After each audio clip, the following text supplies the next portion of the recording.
नमस्कार विद्यार्थियों।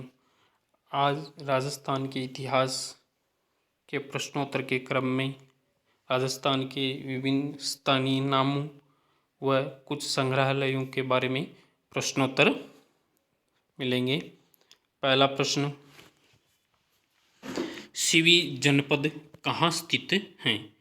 सिवि जनपद कहाँ स्थित है? तो आधुनिक उदयपुर के पूर्व, पश्चिम तथा उत्तर का संभागीय प्रदेश सिवि जाति के आधिपत्य स्थापित किया था। सिवि जाति ने इसकी राजधानी माध्यमिका थी। तो उदयपुर के पूर्व, पश्चिम तथा उत्तर का संभागीय प्रदेश जिसमें सिवि जाति ने आधिपत्य स्थापित किया, इसकी राजधानी माध्यमिका थी। सिवि जनपद कहलाता है। अगला प्रश्न, अर्जुनायन कौन थे? अर्जुनायन कौन थे? तो भरतपुर अलवर प्रांत के अर्जुनायन अपनी विजयों के लिए प्रसिद्ध थे। अर्जुनायन ने मालुओं के साथ मिलकर विदेशी क्षत्रपों को परास्त किया था। भरतपुर अलवर प्रांत के अर्जुनायन एक जाति थी जो अपनी विजयों के लिए प्रसिद्ध थी और अर्जुनायन ने मालुओं के साथ मिलकर विदेशी क्षत्रपों को परास्त किया। अगला प्रश्न, मालव कौन थे? तो मालवों की शक्ति का केंद्र जयपुर के निकट नगर था। मालवों की शक्ति का केंद्र कहाँ था? जयपुर के निकट नगर नाम का स्थान था, जो वर्तमान में टोंक जिले में आता है, जो नगर की एक सभ्यता भी है, जो टोंक जिले में आता है। और कालांतर में यह अजमेर, टोंक एवं मेवाड़ क्षेत्र तक फैल गए। ये जो मालव हैं वो कालांतर में अजमेर, टोंक और मेवाड़ तक फैल गए थे। और टोंक, प्रतापगढ़ एवं झालावाड़ का क्षेत्र मालव देश के अंतर्गत आता था। टोंक, प्रतापगढ़ और झालावाड़ का क्षेत्र। मालवों दिग्विजय का यूप अभिलेख जिसे जो नांदसा भीलवाड़ा में लगा हुआ है। मालवों की दिग्विजय का एक यूप स्तंभ है जो कि अभिलेख हैं, जो नांदसा भीलवाड़ा में लगा हुआ है। अगला प्रश्न, मरु जनपद के बारे में बताइए। तो ऋग्वेद सहित हमारे पौराणिक ग्रंथों रामायण है, चरक संहिता है, महाभारत एवं बृहद संहिता में मरु प्रदेश का वर्णन आता है। ऋग्वेद सहित हमारे पौराणिक ग्रंथ जिसमें रामायण, चरक संहिता, महाभारत, बृहद संहिता में मरु प्रदेशों का वर्णन आता है। मरु प्रदेश आर्यों का प्रारंभिक जनतंत्र था। मरु प्रदेश आर्य जाति थी, उसका प्रारंभिक जनतंत्र था, जिसमें वर्तमान के बीकानेर, नागौर, चूरू, गंगानगर, जैसलमेर, बाड़मेर के कुछ भाग सम्मिलित थे। और कालांतर में इस क्षेत्र में कुछ विस्तार के साथ कुरु, मद्र तथा जांगल नामक जनपदों का भी निर्माण हुआ। ऋग्वेद सहित हमारे पौराणिक ग्रंथों रामायण, चरक संहिता, महाभारत एवं बृहद संहिता में मरु प्रदेशों का वर्णन आता है। मरु प्रदेश आर्यों का प्रारंभिक जनतंत्र था, जिसमें वर्तमान के बीकानेर, नागौर, चूरू, गंगानगर, जैसलमेर एवं बाड़मेर के कुछ भाग सम्मिलित थे। कालांतर में इस क्षेत्र में कुछ विस्तार के साथ कुरु, मद्र तथा जांगल नामक जनपदों का निर्माण हुआ। अगला प्रश्न, योधेय जनपद किसे कहते हैं? योधेय जनपद कहाँ था? तो राजस्थान की उत्तरी भाग का योधेय भी एक शक्तिशाली गणतंत्र कबीला था। संभवतया योधेयों ने ही उत्तरी राजस्थान से कुषाण शक्ति को नष्ट किया। भाई राजस्थान के उत्तरी भाग का योधेय भी एक शक्तिशाली गणतंत्र कबीला था। संभवतया मतलब संभव है कि योधेयों ने ही उत्तरी राजस्थान से कुषाण शक्ति को नष्ट किया था। अगला प्रश्न, उत्खाद भूमि किसे कहते हैं? उत्खाद भूमि किसे कहते हैं? तो चंबल नदी के आसपास कोटा से धौलपुर तक का क्षेत्र नाली अपर्दन के कारण अत्यधिक उबड़ खाबड़ हो गया है। चंबल नदी के आसपास कोटा से धौलपुर तक का क्षेत्र जो नाली अपर्दन के कारण अत्यधिक उबड़ खाबड़ हो गया है, इसे चंबल के बीहड़ या डांग या उत्खाद भूमि कहते हैं। इसे बेडलैंड टोपोग्राफी के नाम से जाना जाता है। जो कि धौलपुर, कोटा से धौलपुर तक का क्षेत्र है, जिसे उत्खाद भूमि कहते हैं। अगला प्रश्न, छप्पन का मैदान कहाँ स्थित है?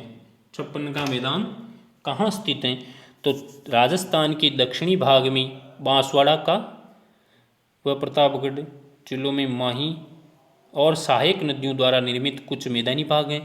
राजस्थान के दक्षिणी भाग में बांसवाड़ा व प्रतापगढ़ जिलों में माही और सहायक नदियों द्वारा निर्मित कुछ मैदानी भाग हैं, जिन्हें माही के मैदान के रूप में जाना जाता है। जिन्हें माही के मैदान के रूप में जाना जाता है। 56 गांवों के समूह एवं 56 नदी नालों से निर्मित मैदान होने के कारण इसे 56 का मैदान कहते हैं।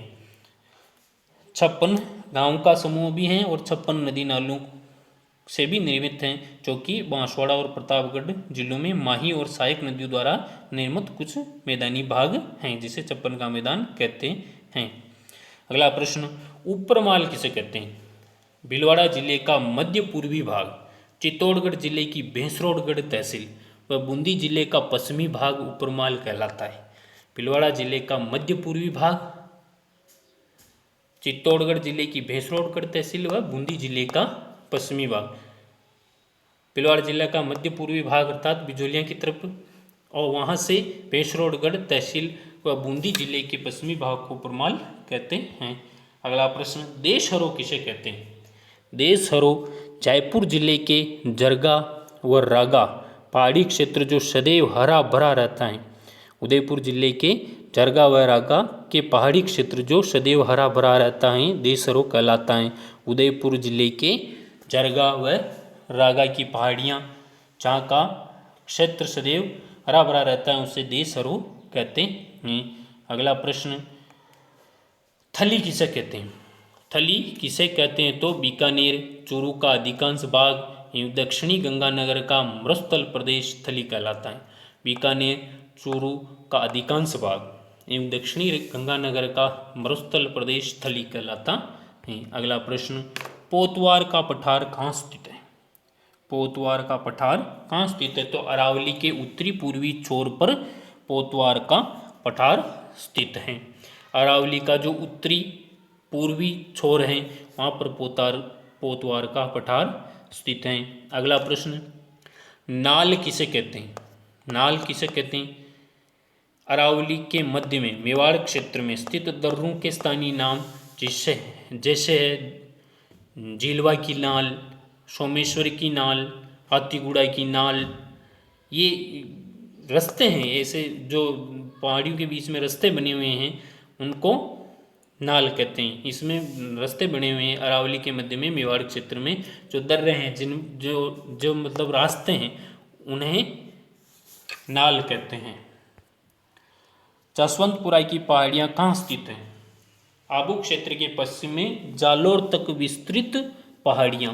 जसवंतपुरा की पहाड़ियाँ आबू क्षेत्र के पश्चिम में जालोर तक विस्तृत पहाड़ियाँ, जिसे जसवंतपुरा की पहाड़ियाँ कहते हैं। अगला प्रश्न, सांबर, बैराट, जोधपुरा, नलियासर, किराड़ोत कहाँ स्थित हैं?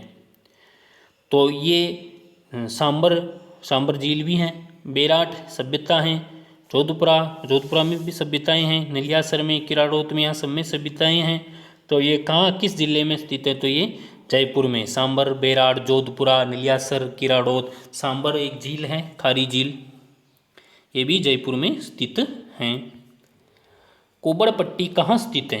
कुबड़पट्टी कहाँ स्थित है? तो नागौर, अजमेर जिले के कुछ भाग में, जहाँ फ्लोराइड युक्त पानी के कारण रीढ़ की हड्डी टेढ़ी हो जाती है, इसलिए उसे कुबड़पट्टी कहते हैं।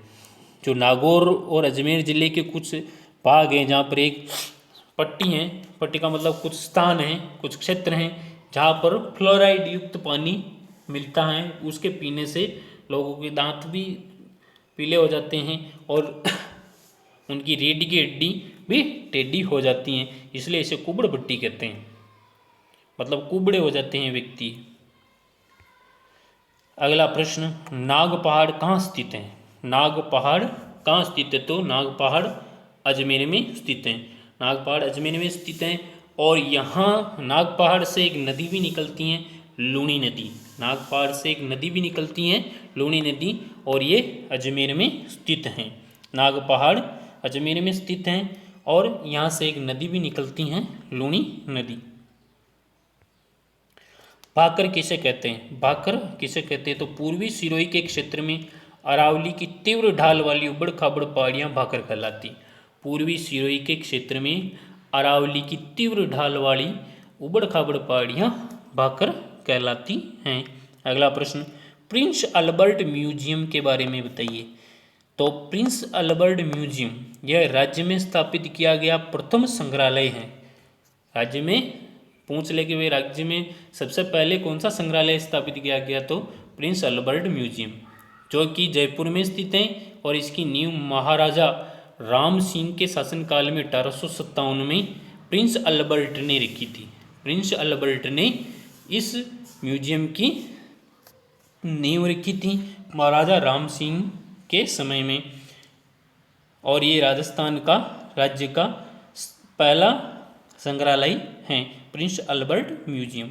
अगला प्रश्न, सिटी पैलेस संग्रहालय कहाँ स्थित है? सिटी पैलेस संग्रहालय कहाँ स्थित है? तो ये सिटी पैलेस संग्रहालय जयपुर में स्थित है। सिटी पैलेस संग्रहालय कहाँ स्थित है? जयपुर में स्थित है। लोक संस्कृति शोध संस्थान, लोक संस्कृति शोध संस्थान कहाँ स्थित है? तो इस संग्रहालय की स्थापना चूरू में वर्ष 1964 में रामनवमी के दिन प्रसिद्ध इतिहासकार श्री गोविंद अग्रवाल ने की थी। इस संग्रहालय की स्थापना चूरू में वर्ष 1964 में रामनवमी के दिन प्रसिद्ध इतिहासकार श्री गोविंद अग्रवाल ने की थी। लोक संस्कृति शोध संस्थान चूरू में। अगला प्रश्न, करणी म्यूजियम कहाँ स्थित है? करणी म्यूजियम कहाँ स्थित है? तो यह संग्रहालय बीकानेर के ऐतिहासिक जूनागढ़ किले के गंगा निवास में स्थित है। यह संग्रहालय बीकानेर के ऐतिहासिक जूनागढ़ किले के गंगा निवास में स्थित है, करणी म्यूजियम। अगला प्रश्न, प्राकृतिक इतिहास संग्रहालय कहाँ स्थित है? प्राकृतिक इतिहास संग्रहालय कहाँ स्थित है? तो यह जयपुर के रामनिवास बाग उद्यान के मध्य में बने जंतुआलय में स्थित है। यह जयपुर के रामनिवास बाग उद्यान के मध्य में बने जंतुआलय में स्थित है। अगला प्रश्न, लोक कला संग्रहालय कहाँ स्थित है? लोक कला संग्रहालय कहाँ स्थित है? तो ये उदयपुर भारतीय लोक कला मंडल परिसर उदयपुर में स्थित है। भारतीय लोक कला मंडल परिसर उदयपुर में लोक कला संग्रहालय स्थित है। उदयपुर में स्थित संग्रहालय में प्रदर्शनकारी लोक कलाओं का मूल्यवान संग्रह, यहाँ पर प्रदर्शनकारी लोक कलाओं का मूल्यवान संग्रह है। अगला, प्राच्य विद्या प्रतिष्ठान कहाँ स्थित है? प्राच्य विद्या प्रतिष्ठान कहाँ पे स्थित है? तो ये जोधपुर में स्थित है। यह प्रतिष्ठान राजस्थान राज्य के पांडुलिपियों एवं प्राचीन विद्या की सामग्री का भंडार है। ये जोधपुर में स्थित है और ये प्राच्य विद्या प्रतिष्ठान जोधपुर में स्थित है। यह प्रतिष्ठान राजस्थान राज्य की पांडुलिपियों एवं प्राचीन विद्या की सामग्री का भंडार है। प्राचीन विद्या की सामग्री और राज्य की पांडुलिपियों का भंडार है। और प्राच्य विद्या प्रतिष्ठान कहाँ पे स्थित है? जोधपुर में स्थित है। अंतिम प्रश्न, मेहरानगढ़ संग्रहालय, मेहरानगढ़ संग्रहालय कहाँ स्थित है? तो मेहरानगढ़ संग्रहालय मेहरानगढ़ दुर्ग जोधपुर में स्थित है। मेहरानगढ़ संग्रहालय कहाँ है? जोधपुर में स्थित है। जो मेहरानगढ़ संग्रहालय मेहरानगढ़ दुर्ग जोधपुर में स्थित है। धन्यवाद।